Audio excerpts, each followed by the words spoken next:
Manav Yem'den merhabalar. Bugün Çanakkale Lapseki ilçesi Kırcalar köyünde Emine Hanım ve Gürcan Çapkın abimizin keçi çiftliğine misafir olduk. Sabahın erken saatlerinde geldik. O anda keçiler sağlıyordu. Hem keçilerin sağım kısmına tanıklık ettik. Sağımdan sonra da oğlakların anneleriyle buluşmasına tekrardan tanıklık ettik. Oğlakları önce yerinde gördük, sevdik. Daha sonra da anneleriyle beraber buluşmuş oldular. Evet Gürcan abi, sizi tanıyabilir miyiz? Evet. 25 yaşından beri işte bu hayvancılığa başladım. Keçi yapmaya başladım işte.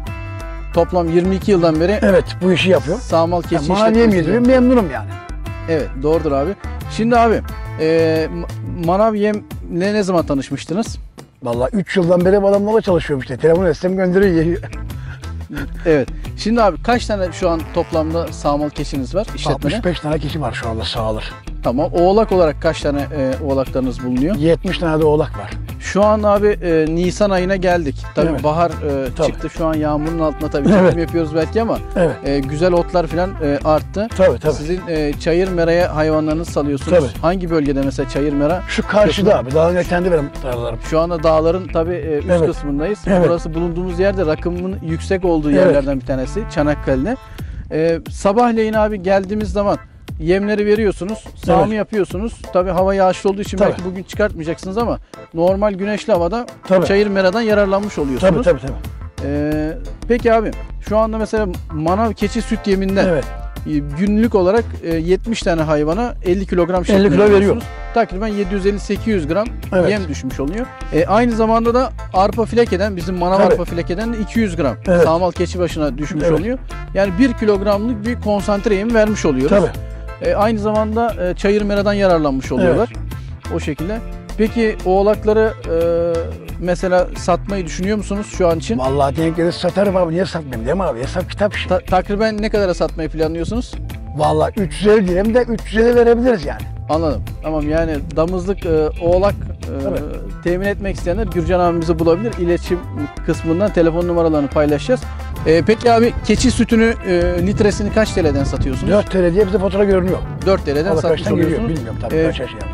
Takriben 100 litre sütünüz çıkmış oluyor. Evet. 4 litreden 400 TL. Evet. Aylıkta 12 bin lira şu anda bir cironuz var. Evet. Peki kaç çuval keçi yemi kullandığınız zaman günlük bir çuvaldan hesaplarsak Günlük çuval veriyorum abi. 30 çuval keçi süt yemi vermiş Evet. oluyorsunuz şu anda. Takriben de abi 10-15 çuval arasında arpa Evet. fileke vermiş Evet. oluyorsunuz. Doğru söylüyorsun. Para kazanıyor musunuz peki abi?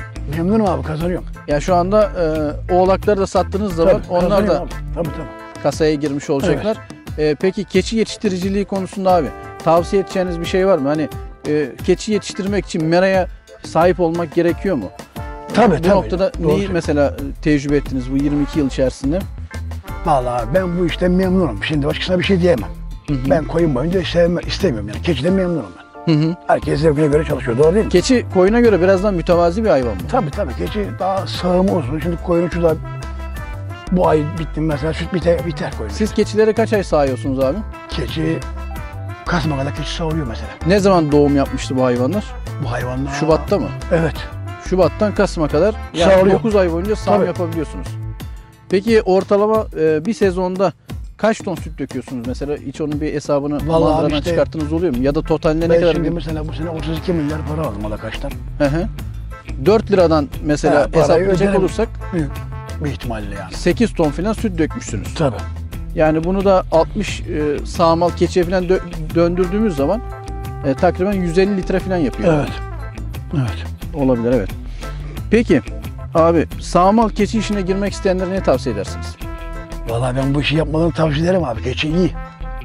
Manav yemden memnun musunuz peki? Memnunum abi, ben manamayla Allah razı Yani olsun. hayvanların ikizlik durumları nasıl sağmal 2-3 keçi? tane yapıyor hayvanlar. Ben memnunum abi. Vallahi ben çok Orada memnunum. gördük yani. mesela, hatta fotoğrafta çekmişti Evet. Emre Bey.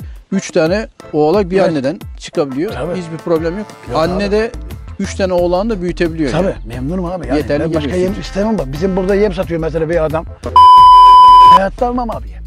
Toz abi, toz. Ne yapacağım buna yemle? Orada neyse Ben de farklı sevmem yemler var tabii illaki. Ben manavdan memnunum şimdi Allah aşkına. Peki ırk olarak mesela biz zaten melezi yazdık buraya. Başka birkaç daha ırk vardı. Siyah keçiler vardı. Daha Evet. sonra Alpin keçisi melezleri de falan vardı. Bu sürüyü ne zaman elde ettiniz abi? Ne zaman toparlamıştınız? Vallahi ben 5-6 sene hep keçi aldım sağdan soldan. İşte Hı hı. En son artık almayacağım çünkü çocuk evlenecek benim artık.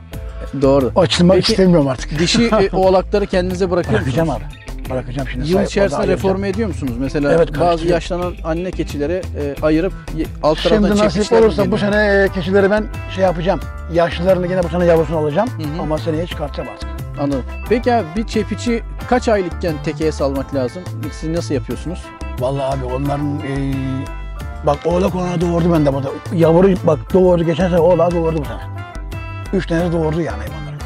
Yani takriben 7-8 aylıkken tekeye kattınız. Evet. 5 aylık gebelik sonrasında Evet. 12-13 aylıkken yani 3 yaşı tanesi geldi doğurdu yani. yani hayvanlar. İkizlik oranları düşük oluyor mu sizce yoksa İyi normal abi. İyi mi? Normal. Güzel yani. anne mesela doğumdan sonra düşkünlük falan yaşamadı değil mi? Yok yok abi. Herhangi bir kendisine de yetebiliyor, yavrusuna da yetiyor, size Evet. süt olarak da Sıkıntı yansıtmış oluyor. Evet. Peki Gürcan abi, teşekkür ediyoruz bizlerle Teşekkür ederim paylaştığınız abi. bilgiler için. Sağ ol abi. Gürcan abimizden sağmal keçi işletmesiyle ilgili bilgiler aldık. Bu konuda Gürcan abimize de damızlık oğlaklarla alakalı bilgi almak için alt taraftaki telefon numaralarından ulaşabilirsiniz. Siz de bu videoyu beğendiyseniz beğenmeyi, abone olmayı ve alt tarafta yorum yapmayı unutmayalım. Bir başka programda görüşmek üzere. Şimdilik hoşça kalın.